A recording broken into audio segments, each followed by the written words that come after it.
नमस्कार दोस्तों, आज हम बात करने वाले हैं न्यू पार्लियामेंट बिल्डिंग के बारे में और हम जानेंगे कि आखिर ऐसे क्या जरूरत पड़ी कि न्यू पार्लियामेंट बिल्डिंग बनानी पड़ी। जो पुरानी संसद थी उससे क्या काम नहीं किया जा सकता था।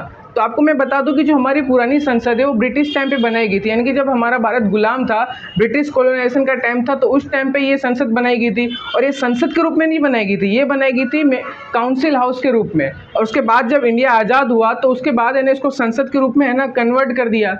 और उस टाइम पे जितनी भी जनसंख्या थी उस हिसाब से है ना लोकसभा में टोटल 545 सीटें है ना निर्धारित की गई।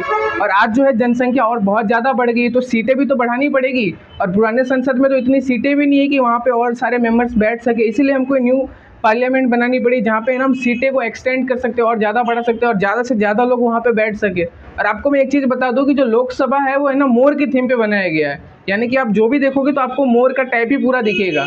और जो राज्यसभा है वो कमल के थीम पे बनाया गया है। और जो पूरा संसद बनाया गया है वो है ना विस्टा प्रोजेक्ट के अंदर में बनाया गया है। विस्टा प्रोजेक्ट ऐसा प्रोजेक्ट है जिसके ऊपर है ना 20,000 करोड़ रुपए से ज़्यादा का है ना खर्चा किया गया है। और इसीलिए इतना अच्छा ये संसद जो आप देख रहे हो बहुत ही भव्य रूप से बनाया गया है। और जो इंडिया की जितनी भी संस्कृति है उसमें है ना उसको इंक्लूड किया गया है। आप कुछ भी देखोगे तो आपको है ना उस संसद में अखंड भारत का मैप भी दिख जाएगा। और आप एक चीज़ सुने होंगे, सेंगोल। जी हाँ, सेंगोल एक ऐसी चीज़ है, यानी कि मान लो किसी के पास सत्ता है और सत्ता का जब हस्तांतरण होता है, दूसरे के पास सत्ता आती है तो उसको है ना सेंगोल सौंपा जाता है। और ये प्रथा जो है ना तमिलनाडु से आई हुई है। सेंगोल एक राजदंड है और इसी सेंगोल को वापस से है ना हमारे संसद में है ना स्थापित कर दिया गया, जो कि ना इंडिया के लिए बहुत ही गर्व की बात है।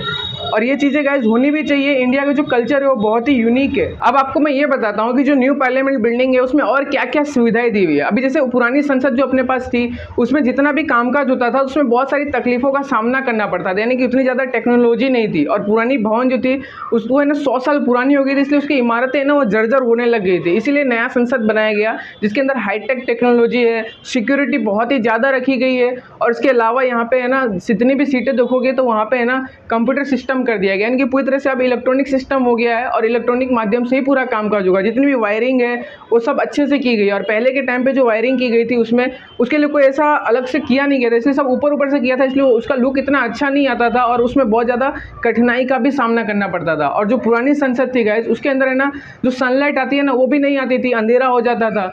और अभी जो नया संसद बनाया गया उसमें सनलाइट भी आती है, तो ये भी बहुत ही अच्छी चीज़ है। तो गाइस अगर आपको ये वीडियो अच्छी लगी तो जरूर से इसे लाइक शेयर एंड सब्सक्राइब कर दीजिए ताकि और मैं ऐसे वीडियो बना सकूँ।